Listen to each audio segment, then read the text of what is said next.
We're at a juncture now where the scales of global power are beginning to tip towards America's adversaries, in part because of the leverage that we are providing them.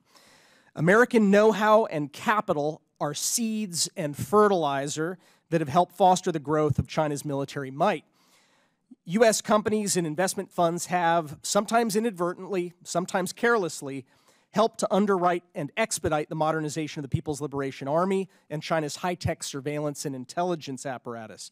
Americans don't typically invest with the intention of harming U.S. national security, but that is often the result when they put their capital into Chinese companies that are working with dual-use technologies, those technologies that have the potential for military as well as commercial applications. It is hard and increasingly meaningless to try to distinguish between a Chinese enterprise with commercial aims and one with military objectives.